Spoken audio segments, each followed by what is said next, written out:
Assalamualaikum warahmatullahi wabarakatuh. Perkenalkan, nama saya Syifa Nurmedina, NPM 223510709 dari kelas 5B.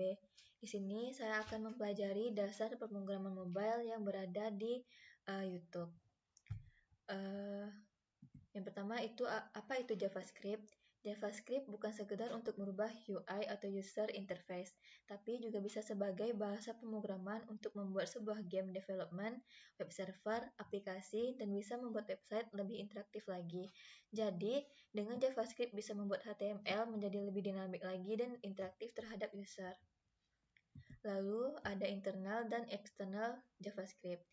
Ketika kita sudah membuka teks HTML berupa script, ini adalah syarat supaya kita bisa mengoding di dalam sebuah file HTML, yang mana file tersebut bisa kita buka di browser. JavaScript ini terintegrasi dalam HTML, bisa kita panggil dengan dua cara JavaScript. Yang pertama itu JavaScript di dalam sebuah HTML-nya langsung, atau bisa disebut dengan internal JavaScript, atau yang kedua, kita pisahkan file JavaScript-nya selain di HTML, atau external JavaScript. Lalu ada alert, prompt, dan log. Alert itu yang memunculkan ke bagian halaman browser. Ini adalah bawaan dari JavaScript-nya. Lalu ada prompt dan log, dan codingan itu juga bisa di-comment yang artinya tidak dapat dieksekusi.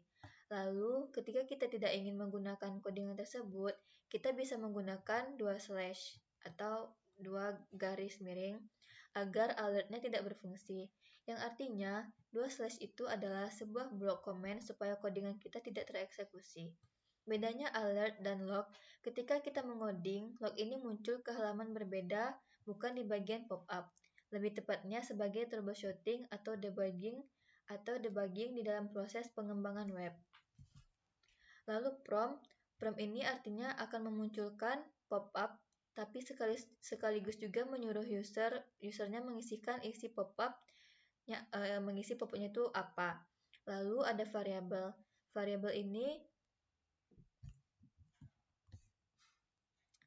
Lalu selanjutnya itu variabel assignment. Variabel ini kurang lebih adalah sebuah wadah untuk menampung sesuatu. Sesuatunya itu seperti inputan dari user atau sebuah nilai tertentu. Nilainya tidak bisa diubah sama sekali. Kalau let dan var, nilainya bisa diubah. Selanjutnya itu tipe data. Tipe data ini adalah value dari sebuah variabel itu bernilai apa, seperti apa jenisnya. Contohnya, variabel nama bertipe string, variabel usia bertipe integer number, dan tipe null itu artinya tidak bernilai atau kosong. Lalu selanjutnya ada conditional statement. Seperti yang dicontohkan di dalam video, supaya di alert itu tidak memunculkan kondisi nol, maka mesti kita validasi. Untuk memvalidasinya dalam script tersebut, kita menggunakan yang namanya if-else atau bisa disebut dengan pengkondisian. Selanjutnya ada operator. Di operator yang ada di video, itu kita harus menambahkan alert terlebih dahulu, baru menambahkan satu variabel penampung untuk mengetahui total saldo kita. Kita bisa menggunakan operator apa aja, misalnya operator penambahan, pengurangan, bagi, kali, dan lain-lain. Lalu ada array. Variabel bersifat array. Di dalam array ini bisa menampung banyak nilai. Jadi, satu variabel array itu bisa menampung nilai berjumlah banyak. Array itu selalu berkaitan dengan garis siku-siku, dalam kurung siku-siku. Misalnya ketika ingin memanggil urutan pertama, maka kita panggil dengan indeks ke 0, karena array selalu dimulai dari nilai 0. Lalu ada for loop. Looping untuk mengulang sesuatu berkali-kali. Ada 3 tahapan statementnya for loop, itu ada inisialisasi variabel, kedua pengkondisiannya, lalu yang ketiga ada looping. For loop, lalu selanjutnya ada for loop of array, dan do while versus while loop. Kalau do itu akan dilakukan dulu atau dieksekusi dulu sekali, baru ia akan mencari kondisinya. Sedangkan while akan mencari kondisinya terlebih dahulu, baru dieksekusi. Lalu selanjutnya, pembahasan yang kedua itu ada DOM. DOM atau Document Object Model adalah standarisasi dari W3C. atau World Wide Web Consortium.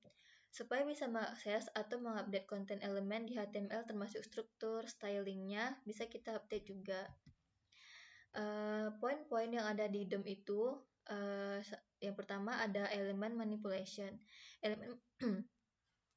Elemen manipulation itu seperti judulnya, bahwa kita akan bermain dengan DOM. Jadi, sudah pasti nggak jauh dari yang namanya elemen manipulation. Di sini kita akan belajar menambahkan elemen dari JavaScript langsung ke HTML-nya, ataupun memanipulasi datanya juga, bahkan atau menghapus dan lain-lain.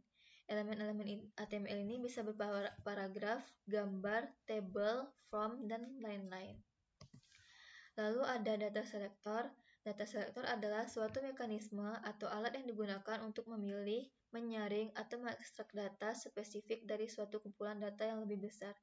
Bayangkan seperti kita akan mencari buku tertentu di perpustakaan yang besar, data selector akan bertindak sebagai petunjuk yang membantu kita untuk menemukan buku yang tepat dengan cepat.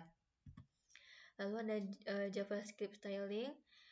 JavaScript styling adalah teknik yang memungkinkan kita untuk memanipulasi tampilan atau style di dalam elemen HTML secara dinamis menggunakan bahasa pemrograman JavaScript.